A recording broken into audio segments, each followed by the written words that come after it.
السلام عليكم ورحمة الله وبركاته.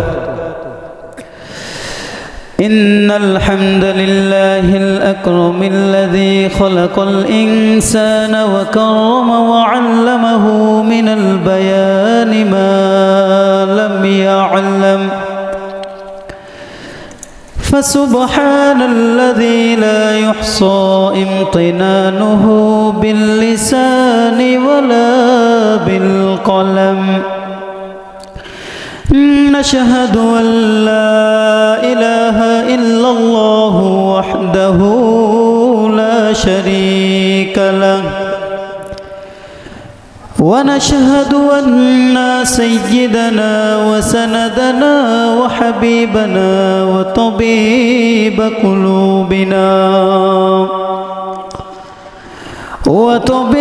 قلوبنا وأولانا ومولانا محمدا عبده ورسوله،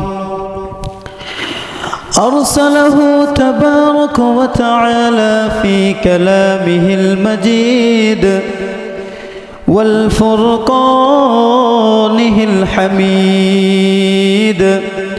জবান খুলে সকলে মোহব্বতের সাথে বলি আউযু বিল্লাহি মিনাশ শাইতানির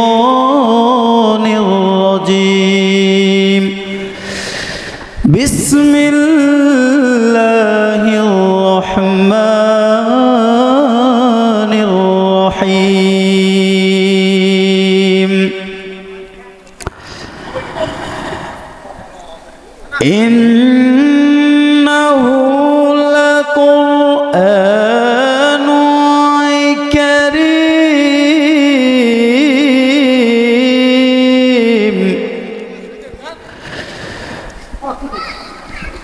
في كتاب مكنون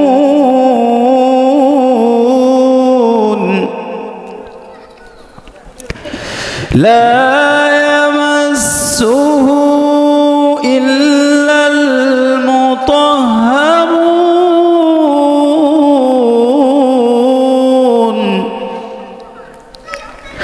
تنزيل من رب العالمين.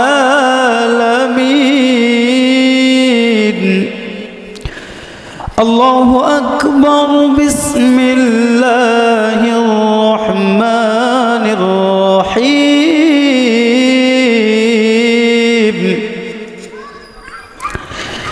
إن الله وملائكته يصلون على النبي يا أيها الذين آمنوا صلوا عليه وسلموا تسليما। সকলে দরুদ ইব্রাহিম পড়ি। আল্লাহুম্মা সাল্লি আলা মুহাম্মাদিন ওয়া আলা আলি মুহাম্মাদ كما صليت على إبراهيم وعلى آل إبراهيم إنك حميد مجيد. اللهم بارك على محمد وعلى آل محمد كما باركت على إبراهيم وعلى آل إبراهيم إنك حميد مجيد. একদিন মাটির ভিতরে হবে ঘর রে মন আমার, কেন বন্ধ দালান ঘর।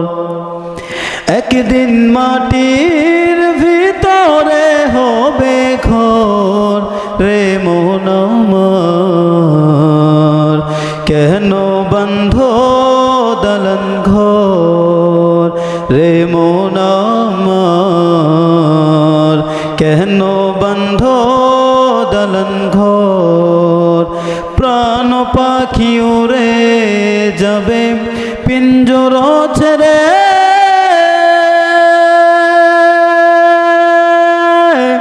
ধরা দামি সবই রবে তুমি যাবে চল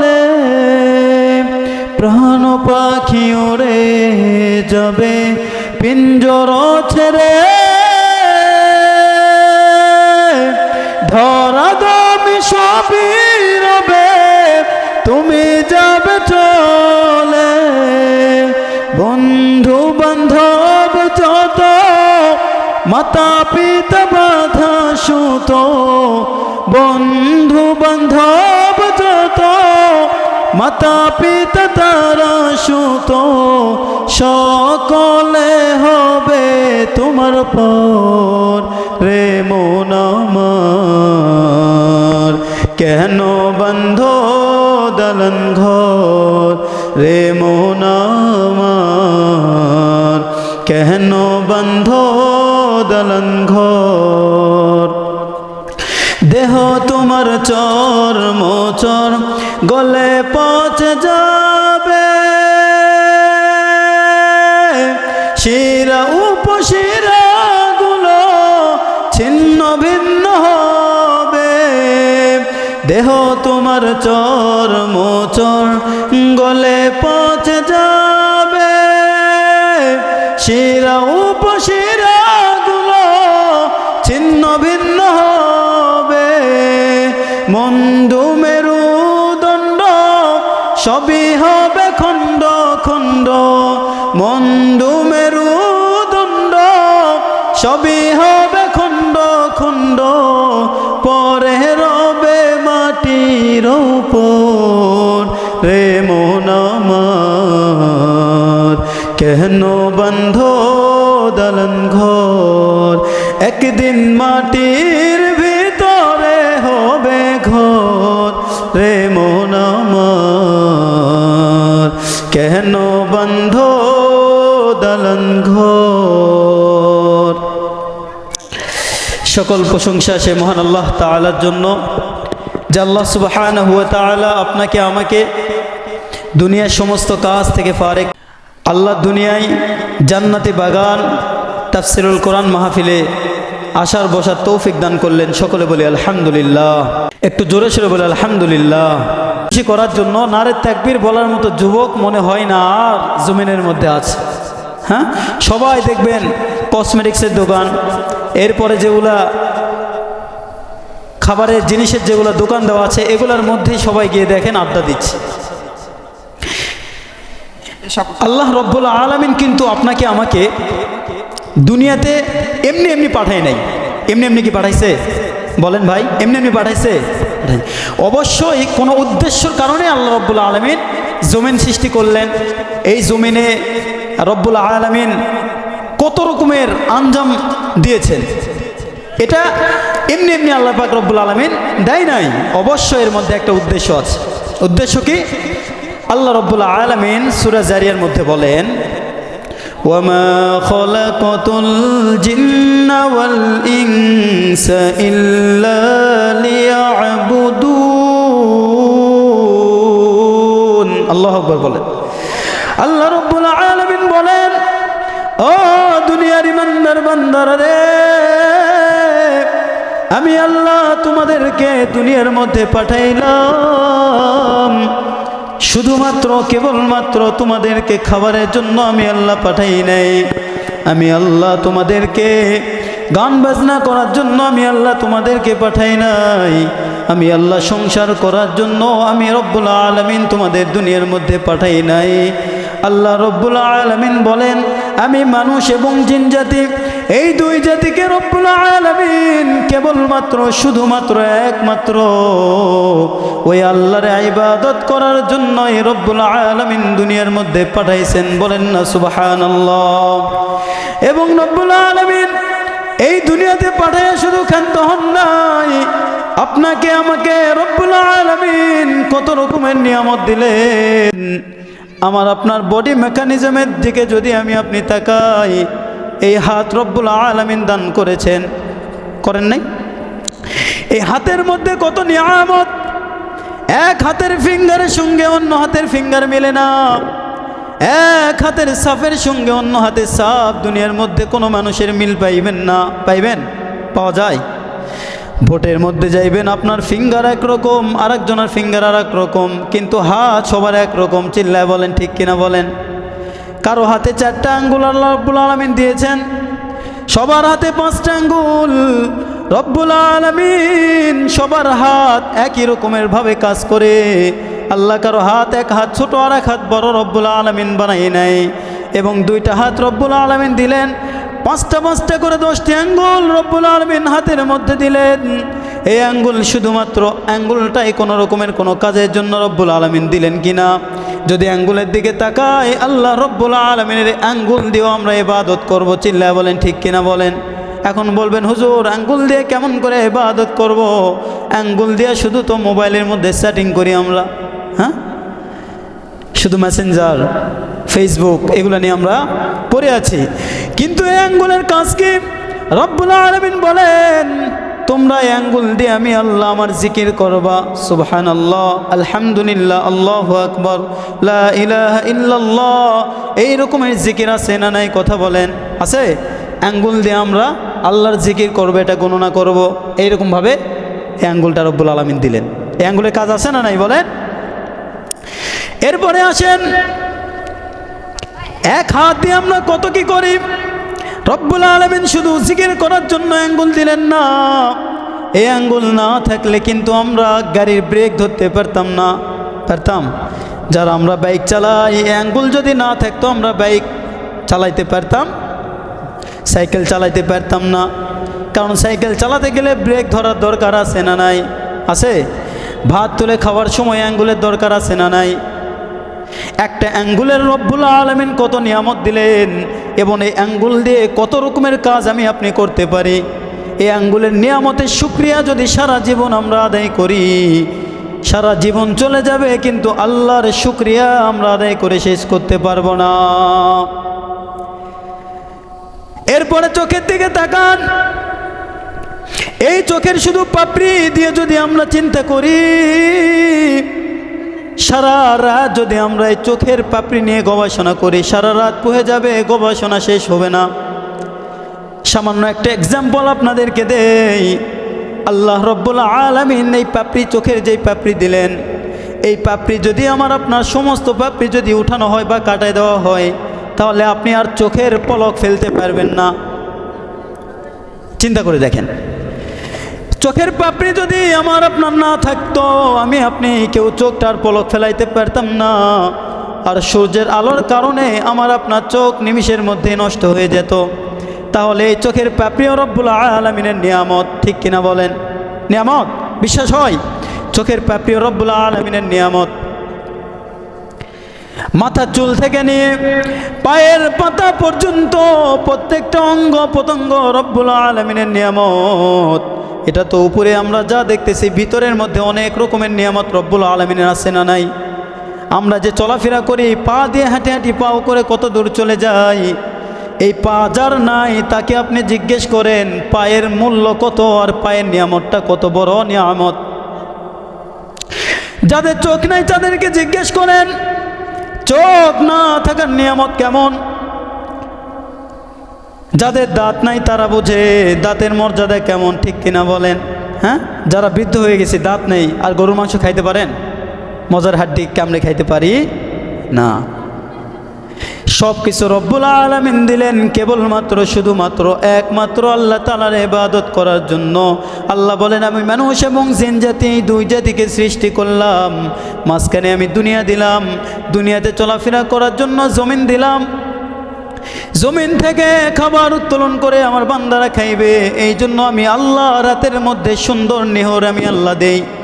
আমরা যে ফসল ফলাই, এই ফসল কার নিয়ামত? আল্লাহ তাআলার নিয়ামত। এই ফসল লাগানোর পরে এমনি এমনি ফসল হয় না। যদি আসমান থেকে আল্লাহর বরকতময় ওই নিহর নামক যদি পানি রব্বুল আলামিন না দিতেন, তাহলে কোনো রকমভাবেই আমার আপনার শস্য শ্যামল থেকে কোনো রকমের কোনো দানা আমি আপনি পাইতাম না। আল্লাহ রব্বুল আলামিন বলেন ও দুনিয়ার ইমানদার বান্দারা রে, এত কিছু আমি আল্লাহ তোমাদেরকে দান করলাম, আমি আল্লাহ তোমাদেরকে এত কিছু দিলাম, তুমি আল্লাহকে তোমরা ভুলে গেলা, তোমার রবকে তোমরা ভুলে গেলা। দুনিয়াতে একটা বাড়িতে থাকতে গেলে, একটা বাড়িতে যদি আমরা ভাড়া নিয়ে থাকতে যাই, ওই জমিনের ট্যাক্স দিতে হয়, ওই ঘরের ভাড়া দিতে হয়। তোমরা দুনিয়ার মধ্যে থাকলা, আমি আল্লাহ তোমাদেরকে পানি দান করি, আমি আল্লাহ তোমাদেরকে ফ্রি সূর্য দিলাম, আমি আল্লাহ তোমাদেরকে রাতের আধারে চলতে পারবে না জন্য আমি আল্লাহ কত সুন্দর চাঁদ তোমাদেরকে দিলাম, আমি আল্লাহ চলাফেরা করার জন্য সূর্যের আলো দিয়ে পুরো দুনিয়াকে আমি আলোকিত আমি আল্লাহ তোমাদেরকে করে দিলাম। এই সূর্যের আলো যদি জমিনের মধ্যে রব্বুল আলামিন না দিতেন, কোনো শস্য শ্যামলের রং রব্বুল আলামিন কোনো শস্য শ্যামলের রং হইতো না।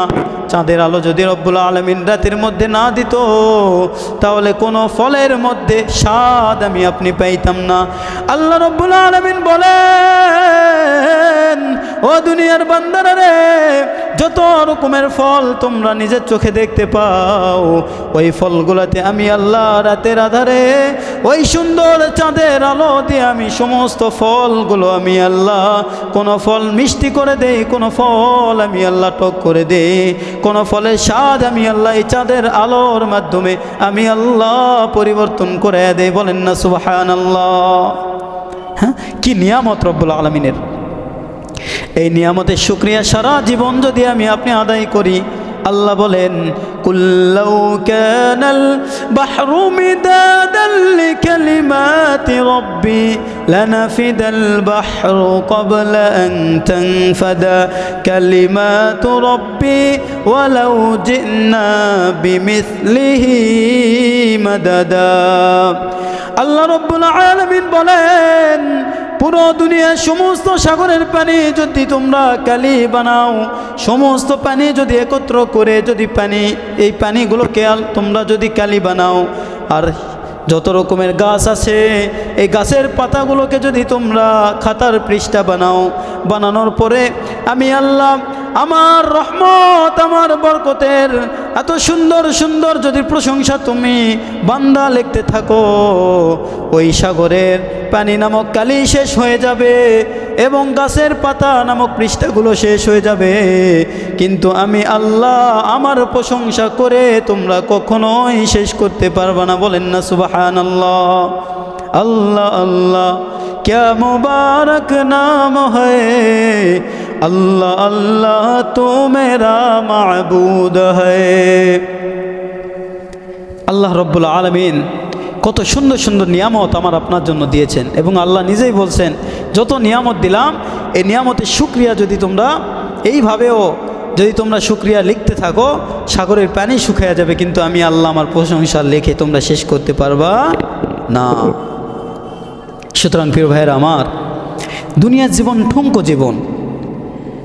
এই জীবনে সারা জীবন আমরা থাকার জন্য আসি নাই, আসছে কি কেউ আমরা থাকবো এখানে? দাদা গেল, বাবা গেল, আমার পালা চলে এলো। কত ছোট ছোট বাচ্চা রাস্তা পার হইতে অ্যাক্সিডেন্ট করতে মারা যায় না? যায় কি যায় না বলেন? যায়। আল্লাহ, কত বাবা আছে সন্তানের লাশ কাঁধে করে নিয়ে মাটি দিয়ে আসছে, এমন নজির চোখে দেখা যায় না? যায়। আবার এমনও আছে যে সন্তান ভ্রমিষ্ঠ হয়েছে, বাবা বলে কয়েকবার ডাক দেওয়ার সঙ্গে সঙ্গে বাচ্চাটা কী হয়ে গেছে, জমিন থেকে আল্লাহ পাক রব্বুল আলামিন নিয়ে নিয়েছেন। তো এই দুনিয়া হলো একটা পরীক্ষার মহল। দুনিয়া কি? পরীক্ষার একটা ঘর। এখানে আমরা সকলে পরীক্ষা দেওয়ার জন্য আসছি। এই পরীক্ষা যদি ফেল করি, জমিনের যে যদি কোনো পরীক্ষায় ফেল করি, আমাদের কি প্লাস দেয় নাকি গোল্লা দেয়? গোল্লা দেয়। তো আল্লাহ পাক রব্বুল আলামিন এই পরীক্ষা যদি আমরা পাস না করতে পারি, আল্লাহ কি আমাদের জান্নাত দিবে না জাহান্নাম দিবে? কথা বলেন, জাহান্নাম দিবে। 3.5 হাত মাটির ঘর, কারো আপন কারো পর, কারো আবার ফুলের বাগান, কারো বা হবে জাহান্নাম। ঠিক না বে ঠিক? 3.5 হাত মাটির ঘর, কারো আপন কারো পর, কারো আবার ফুলের বাগান, কারো বা হবে জাহান্নাম।